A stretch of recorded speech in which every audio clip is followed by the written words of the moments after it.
Olá pessoal, tudo bem? Espero que vocês estejam bem, certo? A gente hoje vai falar um pouquinho da geopolítica do petróleo. O petróleo que ele é tão essencial na sociedade contemporânea. O petróleo ele é usado em vários e vários setores da economia, mas ele é destaque no setor de transportes. Imagina que todo tipo de transporte praticamente hoje, e a maior parte das pessoas que realizam deslocamentos diários, elas dependem de veículos movidos diretamente ou indiretamente ao petróleo. Diretamente, como um ônibus que é movido a diesel, um caminhão que é movido a óleo diesel, uma moto ou um carro que é movido a gasolina. Indiretamente são aqueles motores híbridos que já tem até no Brasil. O motor ele não movimenta o carro, mas ele acaba gerando energia para a bateria elétrica. Então a sociedade ela é altamente dependente do petróleo, principalmente no Brasil. Vale lembrar uma coisa, o petróleo ele é o substituto natural do carvão mineral. O carvão mineral foi durante muito tempo utilizado principalmente nas ferrovias, até em carros, existiam carros movidos a carvão mineral, mas era muito mais comum nas ferrovias e sobretudo nos antigos navios, movidos a vapor, certo? O carvão ele perdeu para o petróleo não pelo preço, porque o carvão é mais barato, mas ele perdeu por propriedades que o petróleo ele é muito mais fácil de ser transportado, ele é muito mais fácil de ser utilizado, ele é muito mais fácil de ser armazenado. Isso é um ponto a favor. E outra questão é a climática. Ele se adapta desde o clima ártico até o clima do deserto do Saara, que é um dos locais mais quentes do mundo, certo? Outro ponto de destaque vai ser o seguinte: a gente atualmente vive na sociedade do automóvel. Essa sociedade do automóvel ela está ligada, sobretudo no Brasil, à questão do transporte ele ser baseado no modelo individual. Imagina que hoje quase toda família precisa ter seu transporte próprio, seja um carro, uma moto. Por quê? A ineficiência ou simplesmente em muitos casos, como aqui em Chapadinha, não existe transporte público. Então a pessoa ela é obrigada, entre aspas, a ter o seu transporte para deslocamento diário. O petróleo, logo no início da, do seu, da sua dispersão como fonte de energia, o petróleo ele tinha um valor muito, muito, muito baixo. Até então o Brasil ele tinha a Petrobras, década de 50, 60 e 70. Só que uma coisa foi muito assim negativa para o Brasil. O Brasil ele extrai petróleo do subsolo. E aí esse petróleo brasileiro ele acaba tendo um custo de extração e um investimento alto. Então ele acabava sendo muito caro. Tanto que o governo preferia comprar petróleo de países árabes. Os países árabes eles têm petróleo de superfície. Então cavou alguns metros, ele consegue tirar o petróleo a custo baixíssimo. Enquanto aqui a gente tem que ter plataforma de extração de petróleo, cavalo mecânico. E imagina uma bomba em casa que você usa no poço. A bomba consome energia, o valor da bomba não é barato, o encanamento, imagina tudo isso relacionado a petróleo. Então o custo no Brasil era muito alto mesmo. Fazia que o Brasil importasse muito petróleo, que era extremamente barato no mercado internacional. Isso veio a mudar um pouquinho depois. Depois de algum tempo, os países que mais produziam petróleo no mundo, eles resolveram se unir, formaram a OPEP, a Organização dos Países Exportadores de Petróleo, certo? E passaram a determinar o preço do produto. Até então, o produto ele tinha um preço muito baixo, porque ele tinha uma grande oferta no mercado internacional. E aí um fator geopolítico contribuiu ainda mais para o aumento do preço do petróleo no mercado internacional. Em 1973, a guerra entre Israel e algumas nações árabes eleva o preço do petróleo. Por quê? As nações árabes, conforme foram perdendo o território, elas iam queimando os poços. E aqueles poços acabaram por não produzir durante muitos anos. Então, se eu tenho uma menor oferta de produtos no mercado externo, eu vou acabar por aumentar o preço do produto, porque a demanda não diminui, a necessidade não diminui.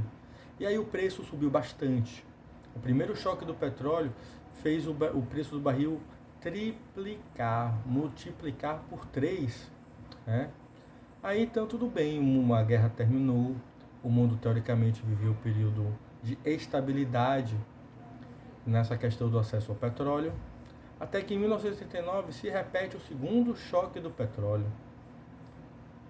E aí sobe novamente e atinge preços absurdos. E isso leva vários países como o Brasil a pensarem em novas fontes de matrizes energéticas, como por exemplo, o Brasil investiu muito no álcool, hoje é chamado de etanol. O Brasil ele queria diminuir a dependência do petróleo, que estava com valor muito alto. Outros fatores que levaram muito e elevaram o valor do petróleo, a Guerra do Golfo, a Guerra do Iraque na década de 80 e 90 foi muito complicado. E hoje, desde 2018, os Estados Unidos, por exemplo, eles conseguiram demonstrar ao mundo que não é necessário depender tanto do petróleo como a gente imaginava. Por exemplo, os Estados Unidos têm uma tecnologia recente chamada petróleo de gás de xisto. O xisto é um gás típico dos Estados Unidos, que ele é de um tipo de rocha que só acontece lá, até hoje só foi mapeada lá, e se extrai do gás o xisto, e esse xisto ele é usado como petróleo, ele tem a mesma propriedade do petróleo mineral que a gente conhece, do petróleo natural. Vai lembrar que o petróleo de origem mineral, ele demora milhões de anos para ser formado, e os Estados Unidos passaram, depois dessa tecnologia, da condição de importadores de petróleo a exportadores, ou seja, eles passaram de compradores a vendedores. O Brasil atualmente tem uma tecnologia que pode, algum tempo adiante, também substituir o petróleo, que é o chamado biocombustível. Óleo de mamona, o óleo de soja, embora o óleo de soja não seja usado pela questão da segurança alimentar, porque ele é muito usado na alimentação aqui no Brasil. Mas esses óleos eles podem ser usados como substitutos do óleo diesel ou como complementares do óleo diesel, como hoje a gente no Brasil já tem o biodiesel, certo? Pensar na questão do petróleo é pensar na economia, porque se você aumenta, se há um aumento muito grande no preço da gasolina, a gente vê que tudo aumenta, porque no Brasil, por exemplo, 90% das cargas são via ou avião ou via aérea, né, no caso, ou via aérea ou via terrestre, via caminhão. E todos os dois dependem de derivados diretos do petróleo. A gente, nesse momento único que está vivendo agora, de pandemia, né, 2020, a gente viveu no mês passado uma questão, bora dizer, inesperada em relação ao petróleo. Não sei se alguém viu. Muitas empresas americanas, elas não conseguiram vender petróleo, né? E o petróleo, ele, depois de extraído, ele não demora mais do que 3 meses para poder ser utilizado, porque ele perde as propriedades físico-químicas dele. E aí essas empresas americanas produziram muito petróleo. A Rússia também produziu bastante, elas não diminuíram. E todo mundo imagina que a demanda, a necessidade de petróleo no mundo hoje diminuiu. Quase todo mundo está em quarentena. Se as pessoas não saem, então as pessoas não gastam tanto combustível. As pessoas não consomem tanto. Mas a oferta continua a mesma, então o preço despencou. Sabe o que algumas empresas americanas fizeram? Quem quisesse comprar o petróleo para retirar no dia seguinte, que estava lá no petroleiro, ganharia $23 por cada barril que ele recebesse. Ou seja, os americanos estavam dando petróleo e eles estavam pagando para isso. Um menino me perguntou por quê. Bem simples. Imagina que você tem um caminhão, certo? E esse caminhão está cheio de frango. E aí eu levo esse caminhão para uma determinada cidade e eu não consigo vender o frango que está congelado dentro dele. Cada dia que o frango fica lá é uma despesa que eu tenho com o caminhão parado, sendo que o caminhão poderia estar fazendo viagens. Eu tenho despesa com manutenção do caminhão, com imposto, porque ele não está trabalhando, ele não está produzindo. E eu corro o risco sério de perder todo aquele material. Então é mais vantagem eu pagar e alguém levar do que eu perder e ter o prejuízo dobrado. Sendo que o petróleo a gente não pode descartar. Se o petróleo for jogado no mar, se ele for jogado no rio, se ele for desprezado, ele vai poluir bastante. Então as empresas americanas pagaram per day. Per day, tá?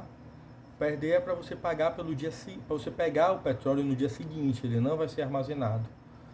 E eles pagaram. Foi a primeira vez na história que isso aconteceu. Você ganhava um crédito por retirar o petróleo do dia seguinte. O Brasil, ele não aproveitou. O Brasil sendo o Brasil. O Brasil, ele podia ter feito isso, ele podia ter comprado e revendido. Mas o Brasil está com seu estoque nas refinarias altíssimo. E é engraçado que o Brasil também não reduziu a sua produção interna de petróleo, diminuiu pouco a compra de outros países. Mas olhem nesses 30, 40 dias o quanto o preço da gasolina caiu, o preço do diesel. E isso vai influenciar também a inflação. Se o preço cai, o preço dos produtos, consequentemente, também cai junto, ok? Então lembre, o petróleo ele é essencial, ele é importante e ele não, durante alguns anos, ele não vai ser substituindo ainda no Brasil. Vale lembrar que a Petrobras é a empresa brasileira que tem o monopólio na extração, no refino, na distribuição do petróleo em território brasileiro. Talvez por isso a gente tenha hoje um dos preços mais altos dos produtos derivados de petróleo do mundo.